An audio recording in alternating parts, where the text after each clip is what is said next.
Good evening, everybody. I am Trey Heath, the host of the Beyond the Curve, the MX podcast.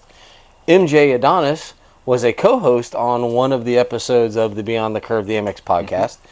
Today, we are branching off a little bit. This is going to be the Beyond the Curve, the MX podcast goes off-road.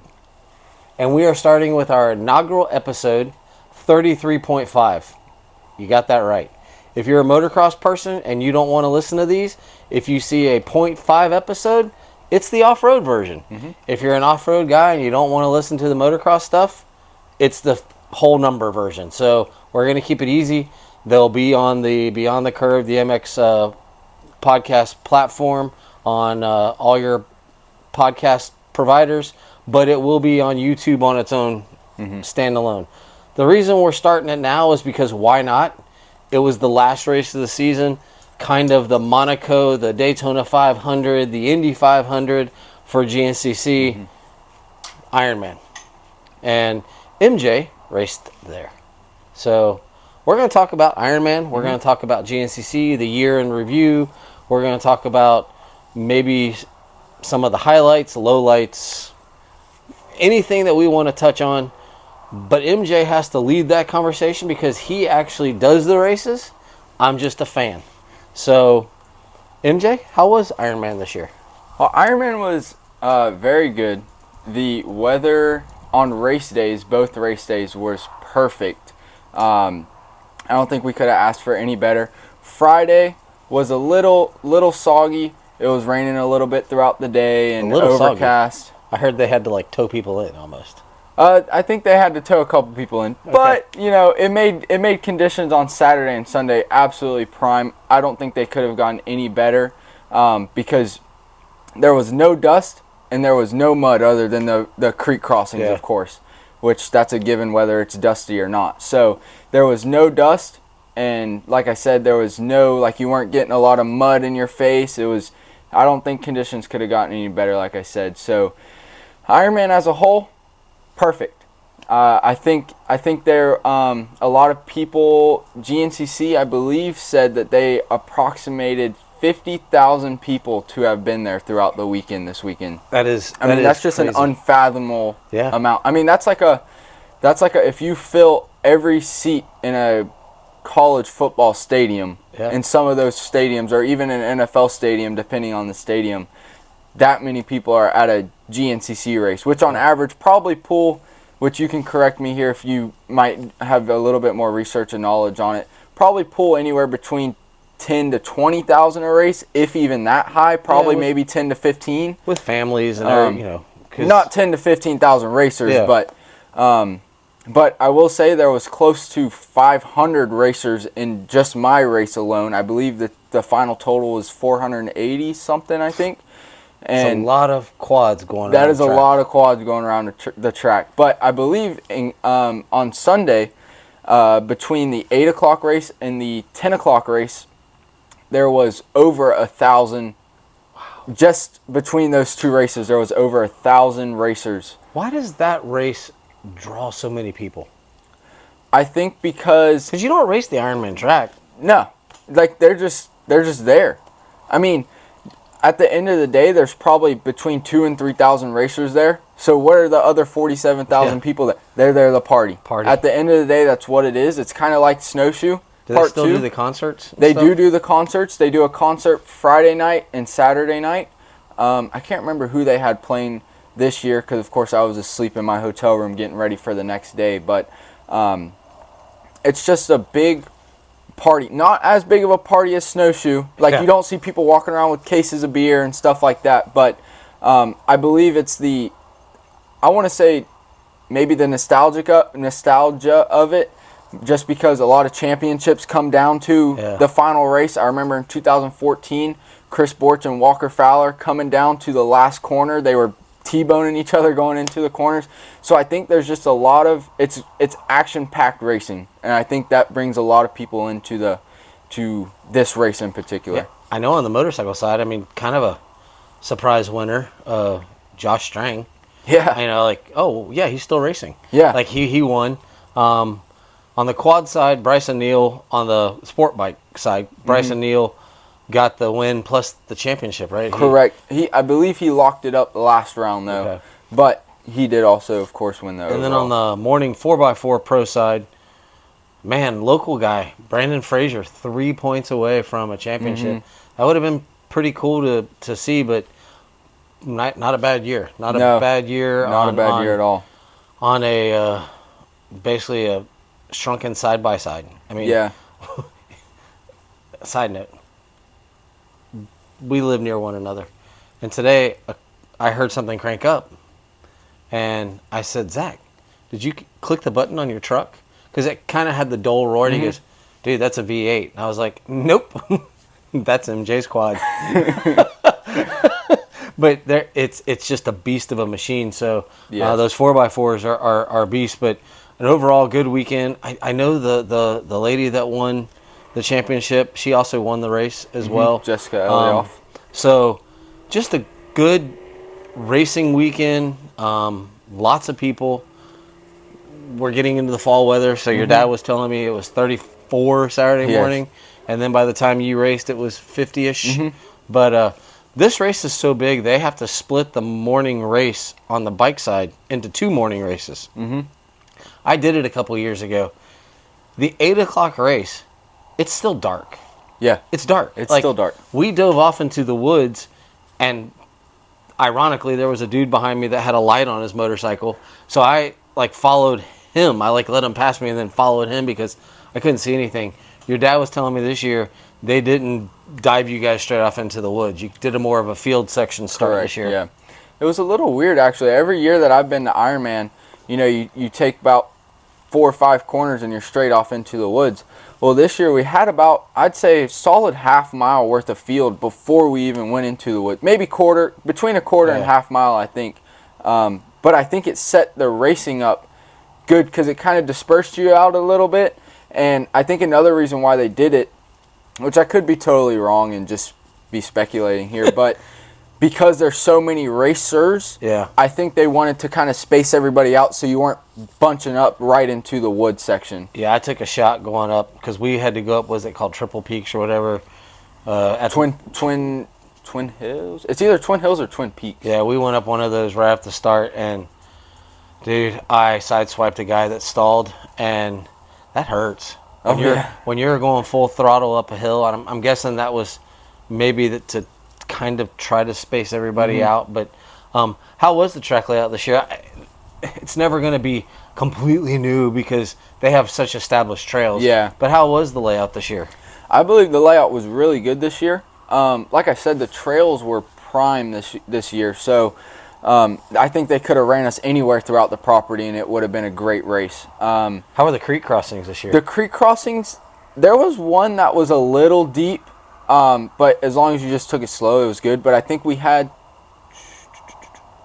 3 or 4 this year. Oh, wow. I saw one of them. They were showing the morning motorcycle race, and it looked like if you stayed on the rocks, you could kind of sneak across. But that's not always the fastest line. So if you want to get damp, you can take it. I have another question, though. This race on the motorcycle side, you'll get, by the way, guys, this is Copper Dog. Copper is he thinks he's going to be on TV.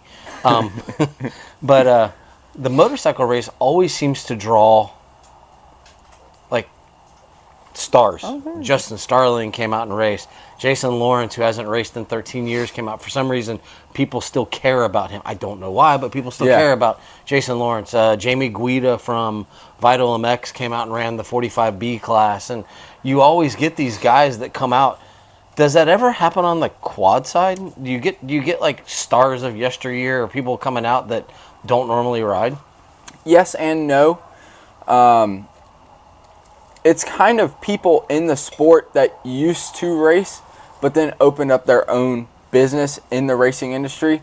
Like a big one this year was Ryan Smith, who owns B&R Motorsports. He raced this year, and they typically come out firing the first lap or so. He led the overall the first lap and then just right to the back.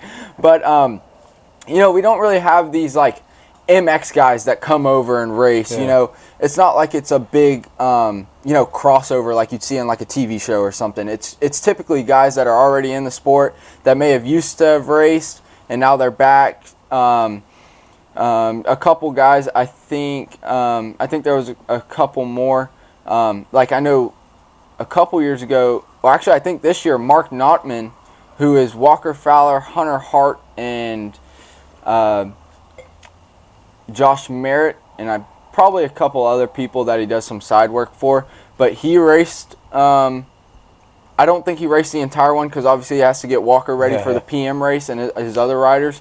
But I believe I saw his name in there. So it's just typically people in the sport that don't race the entire year, and they come out here. Yep, exactly. Yeah. I will say last race, I believe it was last race at the Buckwheat 100, Joel Hetrick, who was the motocross guy. Yep. Yeah. I think he's 3 or 4 time AMA Pro Motocross, ATV MX Motocross champion. He came out and raced, and he actually did a decent showing against the Wood guys. I mean, he was top 20 overall coming from the MX side. So, you know, just stuff like, just people like that. Well, how does it make you feel? I know you don't get, like, I didn't get to see any comments from like a Joel, but Justin Starling said, man, this was brutal, but it was also fun. Mm-hmm. And he's already trying to see if he can do some more next year. How does it make you feel? I know you're on the quad side, but how does it make you feel when kind of like the off-road world out west is starting to grow? There's always been this GNCC, but people are doing them now, and it's kind of like, hey, this isn't so bad. How does it make you feel like you get a little bit more publicity and news because, like, there's a big push out west for the NEPC or something, and then they got 2 different series going out west where guys are like running pro classes and making a living. Yeah. How does it make you feel to see that respect from a straight up professional motocross guy? For me, in my mind, I think it's pretty cool.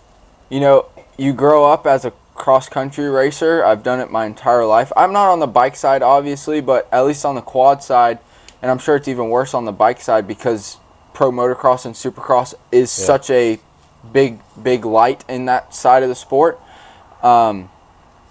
Where, you know, you grow up and these MX guys, they don't really come out and say it. Well, some of them do, but they almost think less of you because you race cross-country, you don't race MX.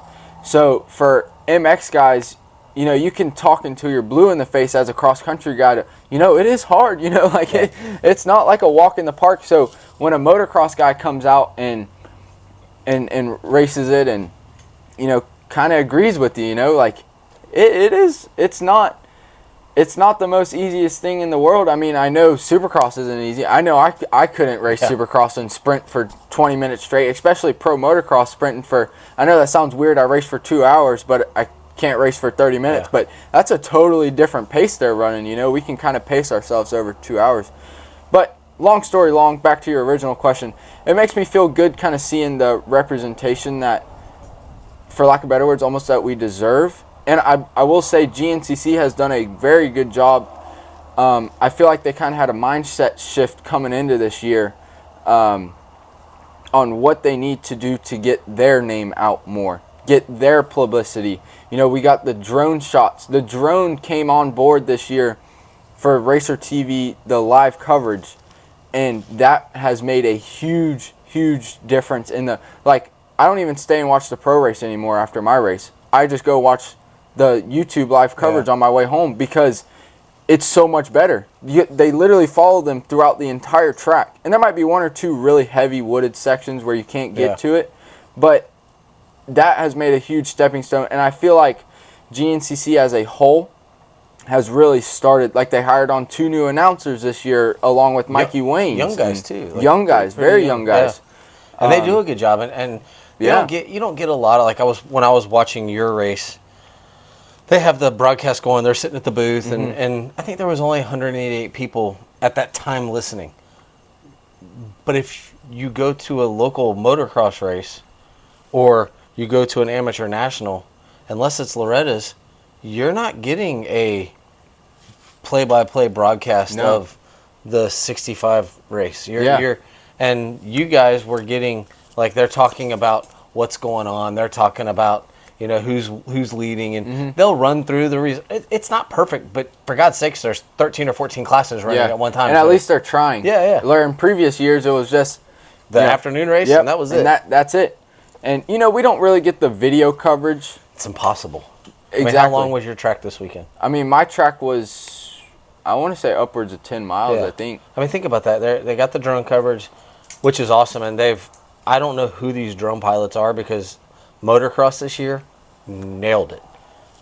GNCC is nailing it with the drone. It's like, I don't know where these guys have learned, fought. It takes insane skill to be able to do that. They're really good. And I know there's guys that can fly through my house in their drones, so I'm not doubting. But these pro motocross guys and GNCC guys that have mastered this craft, they're really good. And the coverage for a sport that is between 10 and 13 miles on a track, that they're able to cover it, and the announcers can announce what's going on. Exactly. Because there's 2 or 3 checkpoints per lap. Yeah. They can kind of keep up with stuff, and but no, I just from a guy who does it at the level you do it, which, by the way, congratulations, you're moving up to A next year, so you'll be 4x4A, get to move up another step in the line. It's cool it'll be fun to sit down and talk, and yes, we will also talk about the bike side of it too, because we both like that side of it. We will talk about the races, but that being said, we started this on the last race of the season. Why not? Because there's an off season, which this weekend there's an FTR race in Bartow. If you're around town, come to Bartow, 80-foot road, Cox Road, I think. And I think it's right off Cox Road. Right off Cox Road on 80-foot road there, and they'll be racing all weekend, literally Saturday through Sunday, nonstop. $20 per carload. Yep. Bring as many people as you can. Have a clown car full. It's $20. $20. You get in, and you can watch some pros, lots of amateurs, on all different kinds of bikes and quads. But this weekend, and you were going to do a little fun thing this weekend. You were going to ride the motorcycle and the quad. But you have gotten the opportunity. Explain to us Mideast, which is a sub-series. I'm going to say this, a sub-series of GNCC. Yeah. They never race when GNCC races. They always race on GNCC off weekends. Their last race is this weekend in Hickory, North Carolina, right? I believe so. And you're going to do something fun for, excuse my French, shits and giggles. Yeah. What are you doing this weekend? So this weekend, I will be doing a buddy race. It's a class that's in the typical or the normal 1 p.m. race that's there on Saturday. Excuse me. It's just a class that you can race. But I think you can have up to 3 riders. I'm just doing it with my friend Brian Voigt. And we will be racing his 250 hybrid this weekend. And why are you excited about that? I'm excited about that because when I was at that age range... Oh, we have Roxy. And this is Roxy. When I was in that age range, I raced a Raptor 250, not a 250 hybrid. Just because the age classes and the running so many different series at the time, GNCC, FTR, all that stuff, it just made more sense to go that route. So, and for the motorcycle people who may not know what this means, because I'm sure a lot of you guys are motorcycle people, not quad people, you basically take a 450 quad chassis, whatever one you want, T-Rex 450, Yamaha YFZ 450, and you take a dirt bike 250 motor. 2-stroke or 4-stroke? 4-stroke. Okay. 4-stroke 250. You can also do it with a 125, but the thing with the 125s is the clutch doesn't hold up with the extra weight of everything. So you're smoking top ends and clutches. So, but you take a 250 out of a 250 motor, harness, all that jazzy stuff, and you put it in a 450 quad chassis. Because the reason why you got to do that is, you might be big enough to race on a 450, but you're not old enough. I don't know what the rules are for dirt bike, but on a quad, you can't race a 450 till you turn 16. So the way we kind of get around that rule is we stuff a 250 motor which is in the age range, or is in the motor range for your age group, which I believe is 13 to 16 or 14 to 17, something like that. And that's how you get around that rule. So I was never able to do that. So now I am excited to be blessed with that opportunity to be able to do that this weekend. And you're racing, I heard this track was like at an airport. It is at an active airport, which Mideast just released a press release on Facebook saying that anybody who is found on the airstrip will be kicked out because... It's kind of like a federal offense, I think, probably. Yeah, I think so. I think it's like a federal offense. But I thought about that. You're at an airport. Work with me here. Track promoters. Race promoters. Let's start. There's a track in Finland where they run an MXGP. Mm-hmm. It's right next to an airport. Guess what no one's ever going to complain about at this track? Travel. Noise. Oh, noise. Noise. Because guess what's taking off? Airplanes. Airplanes. All the time. So one weekend, there's a race. It's like, duh, what are we doing? Like, what a great place to have a track. Yeah. Right next to an airport. I was way off with the travel, but... Well, I mean, on the right, I think you could fly into Finland. You know what? I don't know where you would fly into Finland. But for the right people, they might be able to fly their planes into there. But so this weekend's strictly for fun. The season's over. Strictly for fun. And I think that was the point of my whole off-season stuff is GNCC now takes a well-deserved break. You guys start back in February or March? It's February. Well, late February? Typically, it's in February. The schedule should be released at the banquet, which is the middle of December. Ooh, okay. But typically, it's the second to last weekend in February. Okay, so you got a nice little off season. Mideast has their last race. Mm-hmm. And that means everybody transitions down to Florida because Florida is in the middle of their season. Correct. And as soon as you get home from this race, you start battling in the sands of Florida. Oh, yes. On 2 different bikes now. What is the off-season going to look like for you as far as training, rebuild, riding the motorcycle versus the quad? What does all that look like for an off-road guy who mostly does GNCC? So, my off-season's going to be a little bit different this year. I've never had the dirt bike to cross-train on, so to speak. Well, I did towards the end of last year, but didn't really capitalize on the opportunity, so to speak. I kind of, blew the wind on that one. But this year we plan on racing as much as we can, really. I'm a firm believer that yes, you need to do your training off the racetrack. You need to go to the gym. You need to do all that stuff. Not saying I am the best at doing that, but I see your physique. We got a little belly going on here, but proven results come from hard work. But I am also a firm believer there's nothing better than racing. So if you have the opportunity that has a series that is racing during your off season, I believe you need to take it. I mean, it is a little bit more risk and obviously a lot more costly because instead of having that off season, you're racing and continuing to put money into it.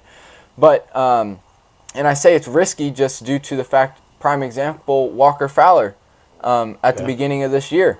He was at a local FTR race and his bike cut out. I think it just completely died on him. Whether the kill switch went out, I'm not too sure what happened, but he was on top of the whoops, flipped, landed right on his head, and broke his back and was out for majority of the season. So there's a risk, but I believe that there's also a great reward. So again, long story long, getting back to your question, I think my off season looks just a bunch of riding, a bunch of racing, probably a bunch of riding the dirt bike. Big reason in that is it's a lot more cost effective. When you have these big machines, especially on a 4x4, if something goes wrong on them, they're very expensive to fix. Not saying that motorcycles or dirt bikes don't have their moments. You grenade your engine, then you're $3,000 right there. But on the 4x4, you blow your front diff out, there's $1,800. You blow your rear diff out, that's $2,100. You blow your transmission, well, you're buying a whole new transmission at that point. So it's a lot more cost effective to cross train on a dirt bike. And I think another person who has brought that to light is Cole Richardson, who just finished number 3 on the season in XC1 and overall on the quad side. He has been cross-training pretty much all year on a dirt bike. And I think it's really been paying off, not only literally paying off for the pocketbook, but also in his riding and training. Like, he even raced Ironman this year. After his race on Sunday, he went out, after his race on Saturday, he went out back on Sunday and raced his dirt bike in the 10 o'clock race. Oh, did they let him? I didn't know you could. Mm-hmm. Oh. I don't know what class he raced, whether it was industry or sportsman. Yeah, sportsman or something like that. That's cool. But well, I mean, you can get hurt. I mean, you were talking. There's a few points you touched on. One, if you could see, there's a dirt field out here. Mm-hmm. You can get hurt out here. Oh yeah. We've had injuries out here, and so yeah, if you're on a piece of powered equipment or an animal with its own brain, yep, you can get hurt. Economically, I think the bike. I mean, honestly, I think you're going to get to see the track completely differently. Mm-hmm. You're not going to forget. Formula One drivers don't get to practice in Formula One cars. Correct. Very often. Yeah. They have some testing. They have different things. Most of the time, IndyCar drivers, they're driving prototypes. One of the guys I just listened to, he's going back and doing some karting because he loves karting. And he's going to go do some karting just to work on smoothness of corners. I don't think that cross-training thing, we all focus so much about you need to be on the bike, you need to be on the bike, you need to be on. Well, guess what? I think I could, if I was a good mountain biker, I could go downhill mountain bike and probably get something out of that for my dirt bike stuff. Absolutely. So I think economically it makes sense. Why not go have some fun? Like, you're not going to go Baja. Well, maybe you will, but you're not going to go Baja and, like, try to hurt yourself. You're going to work on technique, which you might take something of that back. I know your quad's the size of a couch, but you still have to try to squeeze it. Well, guess what you're going to have to do on that bike? Squeeze it. You're going to have to squeeze it. Well, if you can get the habit of doing that, maybe it'll be better when you hop back on the couch and go zoom, zoom. So, and I don't mean zoom, zoom. I mean like, brah, brah. So it's not even a 4-stroke. It's like 4-stroke is like, the 2-strokes like bing, bing, bing. 4-strokes like, brah. This is like, just like a V8. Yeah. But I think that's good. And I think it's good. I do believe the seat time, we can't really call them gate drops. What do we call them? Flag waves? Like what? I guess. What at FTR, it's a horn. Horn blows. Horn blows, flag waves. I mean, we can't really say gate drops because we don't really drop a gate. But so will it be pretty exclusive FTR through I guess November, December, January? And when does Mideast start before? Is there like a preseason Mideast race before? There is typically a Mideast the week before GNCC, and they try and plan it to where it's at the same property every year, which is about 5 minutes down the road from the GNCC, the first GNCC. So they're all kind of intertwined. GNCC and Mideast, like you said, it's kind of a sub-series. Like Ricky Towery, he is pretty much the guy at Mideast. Yeah. So, and I don't want to say that derogatory. It's a great practice session. No. And it is a great series overall. Yeah. Like this weekend for the quads, which I will look it up before the end of this podcast, probably when you're talking about something. But I believe the quad payout for this weekend overall, I want to say is $3,000 for first place. $2,000 for second place and $1,000. That may be on the dirt bike side because I know the dirt bikes is higher payout. So I could have got them mixed up here. So I will look it up before we end this podcast. But that's another thing that Mideast does is they do regular payouts so it's bringing people to the track. I have no ties to FTR, and if you do, then I do not speak on behalf of you. But I think that's what FTR lacks is the FTR is a huge series. It's a great series. It's massive, yeah. But I think they lack the number one publicity, and number two, if you want these high-profile riders to come down and ride your series, which at the end of the day everybody does, because it brings more publicity, brings more people in. You need to. That's how these guys make their living. they're not showing up to a race just for fun at the end of the day. That's why I'm going to Dade City on Saturdays, because Ryland's coming down to run the money race. Exactly. So The money races are a big deal. Like earlier this year, Mideast did another race like this where they had a huge payout, and there was 8 XC1 guys on the pro line at Mideast. makes that guy that thought, hey, I'm going to go get some money. It makes Yeah. it tough for him. So it's like, if you want these high-profile guys at your series, unfortunately for the series, you got to come up with money. You don't get one or the other. You got to bring both. Well, I believe it's Jason Wygant, who is a Racer X production employee. Racer, he's one of the best announcers. And the joke with him is, if you're paying, I'm saying. Oh, yeah. And it's for these racers. If you're paying, I'll come race, because you're right, that is how they make their money. And even if they want the seat time, if they have the opportunity to pay for the weekend, because on a race like that, they're not making money, but they paid for everything. Absolutely. So it was a free race weekend. And there's contingency and different things like that. And but I don't have any affiliations with FTR either, but the series is the largest series in the state of Florida, which is funny because it's an off-road series. Yeah. There are multiple motorcycle series. It is the largest motorcycle series in the state of Florida.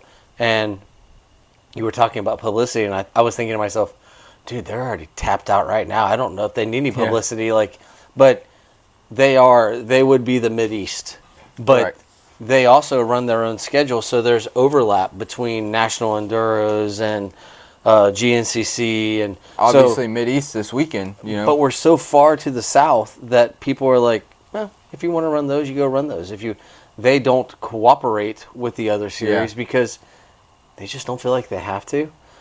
And I don't know if that side of it, the economic side of that, trying to go after sponsors, because for a while they were trying to do some payouts for the AA class on the bike side, and I get it. I understand their model. I understand Mideast model. I understand them all.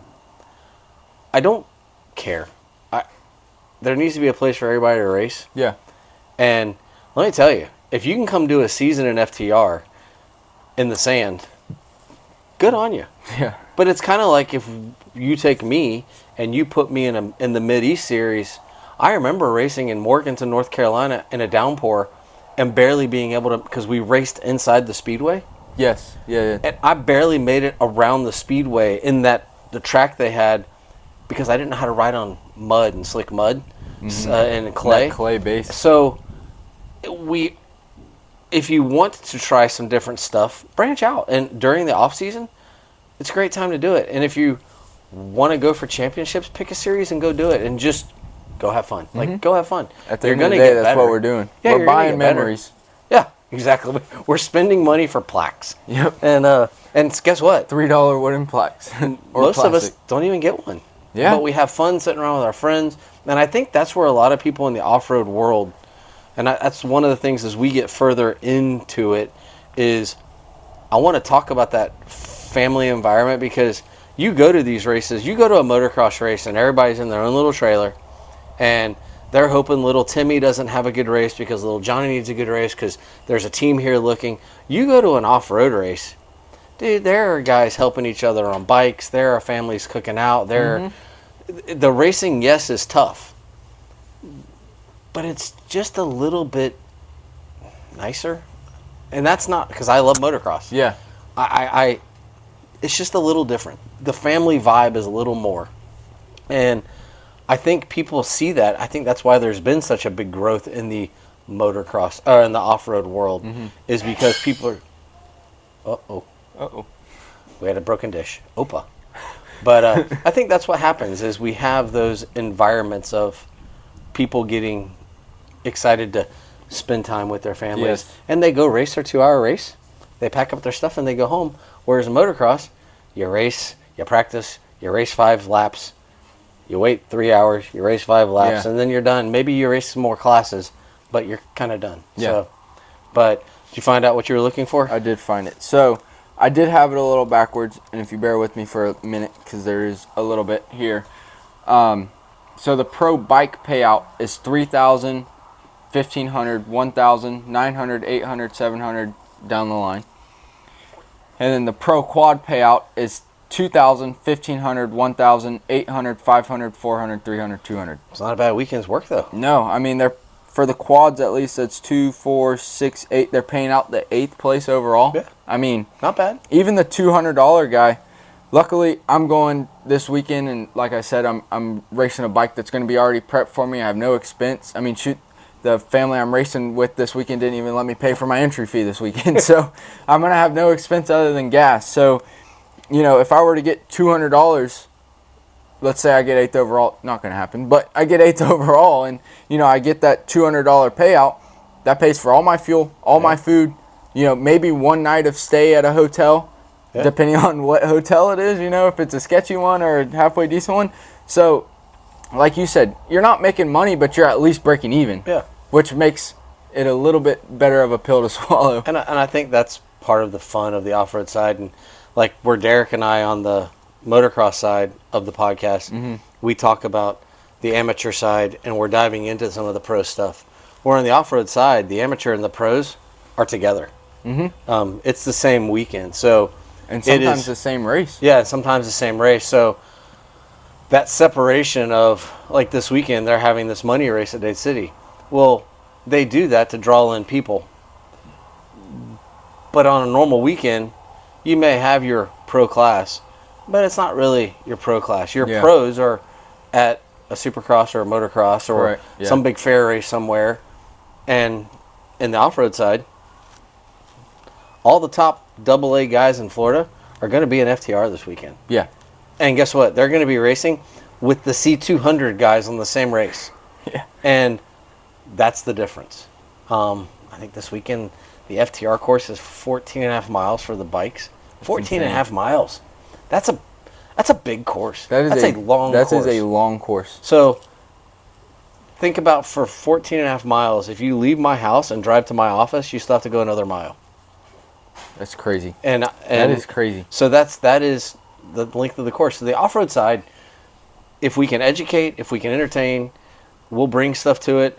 We're going to try to be regular. I actually want to sit down next week and do another one. I want to talk about how your experience was on the bike, and I also want to talk about what it was like up in Hickory and the weather, and I want you to bring that kind of stuff to the table, because I think it's neat that there's other things going on, because as soon as you get back, we're going to dive back into FTR for the remainder of the year. So anything else you want to bring up before we close out this episode? Two things. I'll start with the one that doesn't pertain to this podcast as a whole. I just want to talk about the which I'll pull it up right now, the finishing of the bike pro race this weekend. If you look at the XE1 guys, they all finished within, so first place finished, which was Josh Strang, and then Stu Baylor finished 1.1 seconds behind Josh Strang. Ooh. Johnny Gerard finished 0.5 seconds behind Stu Baylor. Whew. Grant Baylor, who's Stu's brother obviously, finished 2 seconds behind Johnny Gerard. And Ricky Russell, who I want to say was out for some of this season with an injury, finished 1 second behind Grant Baylor. So they were all within 10 seconds of one another? Yeah, basically. The XE1 line was. And what was the time? What was it was 5 laps or 6 laps? So it was 6 laps, and they were, I think it's on a different page. Let me get it. They raced for 2 hours and 41 minutes. 2 hours and 41 minutes, and they were within 10 seconds of one another. So Josh Strang finished at 2 hours 41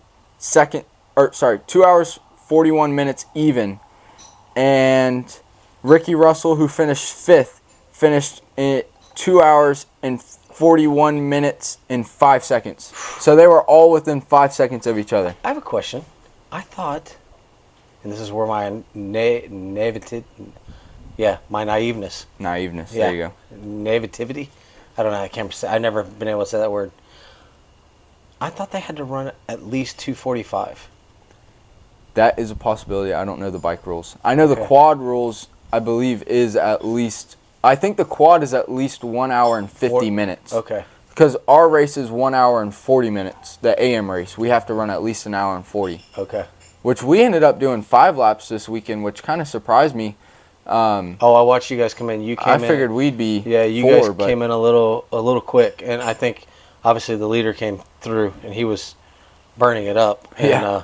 He was so fine. he came through a little quick, and because you came through at the hour and 40-minute mark, roughly, for the check-in. So if I was leading, we wouldn't have done 5 you would have laps. been done. But no, I was just curious. I know that there is a standard for those. Correct. But no, I don't know the bike side, but the bike side, 3 hours, and everybody was that close, within 5 seconds and of they each were other. pushing one another. And that just- track was gnarly. And especially for Josh Strang to come out and get the win this weekend. He has had so much adversity this year, and I know he's dealt with all the comments on Facebook. Oh, this old man, he shouldn't even be racing anymore. He's too old. And at the end of the day, is he too old? We, especially on the Supercross and motocross side, we're kind of seeing a shift here. Yeah.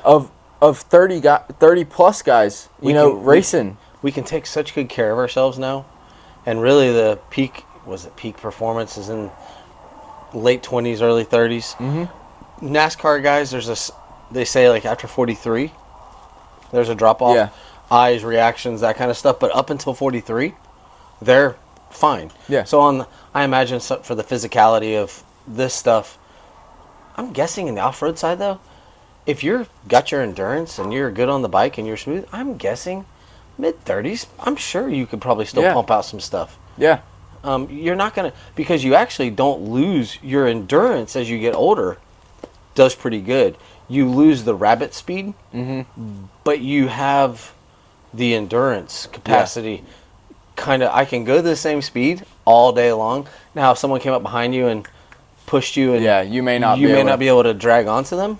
But no, I feel like, why not test it if he's still viable? Yeah. I mean, to me, that should show his viability for a team for next year. Yes, because I believe this is a contract year for him. Yeah. So, and to speak on that point, which you just said, Mark Ansley, who raced 4x4B with me this year, who I just learned this year, and I will fully admit he has beaten me at probably one or two, maybe 2 or 3 of the races this year. He told me he is 53 years old, racing 4x4B. And, I was talking to him because I moved up to A class this race just to test it out. I couldn't move. I finished 3rd for the year, so I couldn't move up or down. So I was like, you know what? I'm racing it next year. Might as well get my feet wet, see what it's all about. And so I asked him before the race, or on Friday, I said, are you moving up? He's like, I can't. I don't have the speed. Because he said exactly what you just said. He's like, you see the pace that I run. You look at my lap times. They are as consistent can be within seconds of each other every lap. He's like, I know I can run that pace, and I can run that pace all race. He's like, but I can't keep up with you. Or another guy in my class, his name's Ashton, who's also the same age as me. He's like, I can't keep up with you guys when you're on it. I can't go any faster. Yeah. He said, I can go my pace, and I can do it the whole race. Yeah. But I physically cannot go any faster. And that may be the only downside for one of the top level XC1 guys, to say double A. XC1 guys is they may have a pace that they're comfortable with, and they're like, that's it. Yep. They're not willing to go, or they're not willing to risk it anymore. It's a mental thing. I think Justin Brayton's like, dude, I don't want to have to do this quad. I don't want to have to do this quad. And you see somebody do the quad, and all of a sudden you're like, I guess I got to do quad. It. Or you do like Kevin Windham, and you say, I'm done. Yeah. And in the off-road side, we don't have those quads, but you do have a section you're like, I can cruise through here. And you look at some young kid, he just goes, pop! And you're like, how did you do that? I'm not willing to take that risk. And maybe that's where the fall off is, but he ran his pace, and he pulled one off. So that's awesome. And luckily in Florida, towards the end of off-season, we'll get some of these pros down to come race. Especially on the ATV what happened side. to Zach Osborne? He did one lap, and that was it. And I don't know if he's still battling, because at the last FTR race. But he didn't do very well. But then they went down to the Moto Bros for the Gold Cup race, and he smoked everybody. So I'm I'm not too sure, but I know. Excuse me. I know next year it's written in his contract he does have to move up to XC1 next year. Yeah. So even though he's done so poorly in XC2 this year, I know he's had his injuries and stuff that have taken him out, but even though he's done poorly, he does have to go to XC1 next year, which I'll be curious to see what happens because he is riding the Yamaha. There is no midpoint between 250 and 450. If he was on the Husky like he was, he could maybe ride the 350, get away with it, because everybody says he's such a good 250 guy. He's not a good 450 guy. Ironically, he got the 450 motocross championship, but everybody says he's better on the 250. So I'll actually be very curious next year to see what he does. Now, this is a tangent. What he shows up on. Will he show up on the 450? I think so, because I think he can ride it easier. Especially in the woods, you lug it. Yeah. I think, and Boop. he'll probably run the FX model. Gearing will be set, and he'll be able to. They'll lower it. They'll drop it down.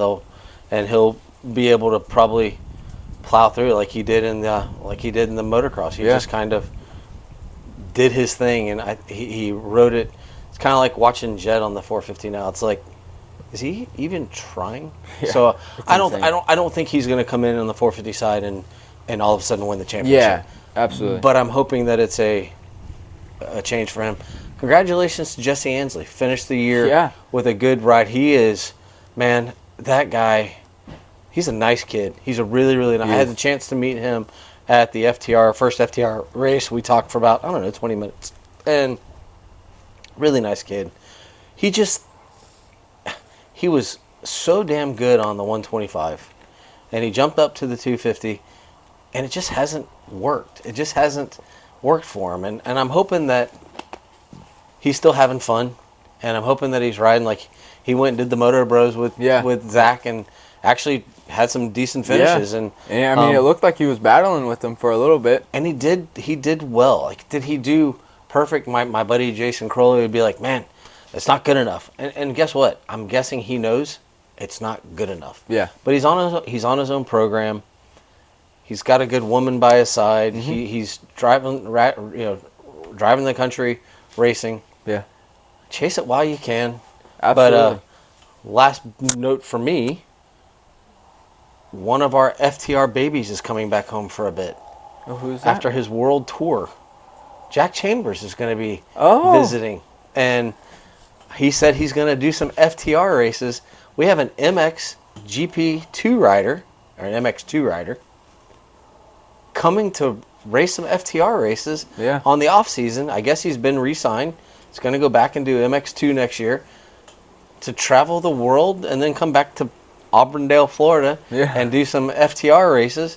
And I'd love to catch up with him because that would be really cool. He also got to represent Puerto Rico at the Motocross of the Nations. Finished 9th in the qualifying race. And then but Puerto Rico had to go to the B final, and he was the only rider from Puerto Rico that lined up. I think Grant Harlan got hurt and the other guy, so he was the only guy that lined up, so they weren't going to qualify. Yeah. But what a cool ride. And then all of a sudden, hey, I'm back in Bartow doing FTR races. Yeah. Like, it's just kind of funny to me. Like, it's a small little world. But what a great opportunity, though. Yeah. I'm not sure of his situation. I'm not sure if the team's paying for stuff or if he's having to come out of pocket. Mm-hmm. Which, at the end of the day, it's fine either way. You're still getting the opportunity to travel. Because I believe the way the MXGPs work is there are no privateer efforts. I believe you have to be on a team. Yeah, you have to be on a team. team. So what a great opportunity to be able to, whether you're having to fork out money or not, be able to be on a team to, have the opportunities to travel the world racing your dirt bike. So, I mean, I wouldn't be too upset if I got to do that. I'd tell you that much. But so that's kind of what we're going to do. We're going to try to have some guests. We're going to have to work on our technology so that we can have some guests. And love to get a Brandon Fraser. Love to get a Jesse Ansley. Would love to get Jack Chambers while he's here to talk about how he transitioned from the off-road world to Supercross to MXGP. Yeah. I just think those are cool. I'd love to get some of the technicians on talking about technology. But if there's any questions anybody has, you can always reach out to MJ. He's got a little bit of a presence on social media. By the way, he is a 4x4 A rider in GNCC, and then you run just 4x4 class in FTR. For those that don't know, on the side, I am a 51-year-old low-level B rider. I did FTR, GNCC. I've done a couple Mideast. I'm going to do as many national enduros this year as I can, but my partner and I have sponsored a supercross rider for the East Coast, so there's going to be a lot of travel with that. So I'm going to get to see the backside of the supercross life this year from the privateer pits. But so I understand the off-road side. I enjoy the racing. I more enjoy the attitude, not the attitudes. I enjoy the people and the personalities of the off-road world, the racing world. So MJ is going to be my eyes and ears on the ground, and then hopefully we're going to set up some interviews. Hell, we may even do an At the Track podcast one day. That'd be cool. And just sit around with people and throw the microphone around and do it that way. But we just wanted to get it started. Like I said, this is the first episode, the inaugural episode, but it's going to be titled 33.5. So our numbering will follow the MX Beyond the Curve podcast numbering. So that being said, this is my second podcast this week already. Busy man. Busy man. Busy man. For MJ Adonis. By the way, we don't have any sponsors. It's always brought to you by Michelle and Trey Real Estate. We don't have any sponsors, but is there any personal sponsors before we leave? Because you do get represented by companies. Is there anybody you want to shout out before we leave? Yeah, so absolutely. Fresh off the gate, we're wearing DeRisi Racing, Santo, James, Glenn, the whole crew over there. They're a big help with anything. Anything quad related. I'm not sure if they dabble too much on the dirt bike side, but anything quad related, they're actually going to be, this hasn't really been released out yet, so what better place to release it? They will be hauling my bike to and from the races for me next year. I will be almost on a factory program funded by myself and some other it happens personal in the sponsors. World. That's fine. So that'll be really cool. DP Brakes, of course. They do dirt bikes and quads. So anything you need brakes wise. I believe they also do clutches as well. But of course they're more known for their brakes. And just Fly Racing. Just a bunch of miscellaneous people. Everybody that helps out the program. A lot of personal people near and dear to me that help me out that maybe don't want to shout out, but you can pick a couple sponsors each week. Yeah. And you can highlight them. That'd be kind of cool. Like talk about you have stuff. Like a different shirt on every week, and that's the sponsor highlight for the week. You can highlight, because I have no sponsors. Whatever I want to buy, I buy. and I have no one that pays my bills except for the lady inside. But for my sponsor, it's the Polo Teddy Bear Socks. That's your sponsor for the week? That's my sponsor for the week. Polo Teddy Bear Socks. And so that is my sponsor. Obviously, we're always brought to you by Michelle and Trey Real Estate. Without that company, none of this would be possible for us to do. So other than that, this was episode 1 of, hold on, it's going to get long, the Beyond the Curve, the MX podcast goes off-road. Booyah. Episode 33.5. We will update you on Mideast. I'm actually going to try to go to the FTR race on Sunday, watch the afternoon race. I've got some business, the Michelle and Trey Real Estate stuff in the morning, but we'll try to bring you a recap from the FTR at the Mideast. And you're also doing something pretty cool on Saturday morning. I'm going to go watch a cross-country meet. Yeah, that's different. I want to watch any type of racing we like here. Horsepower on feet. So, but and then I'm going to go to Dade City and watch the Great Pumpkin Race, the pro race, hang out and watch some Pee-wees. Sunday, go to the FTR race. So, busy weekend. And the motocross side will be a full update on Monday on the Beyond the Curve MX podcast. We are going to dive deep into... And that will be episode 34. 34. So if you want motocross, again, whole number. If you want cross country, half number with the 0.5. And if you want both, then watch them all. Yep. That works for me too. Yep. So, but thank you all. The inaugural episode. MJ, thank you. Welcome aboard. Thank you. And now you're not a guest host anymore. You actually co-host. So I feel so honored. Thank Hey. you very much. and we will talk to y'all next week. Bye-bye.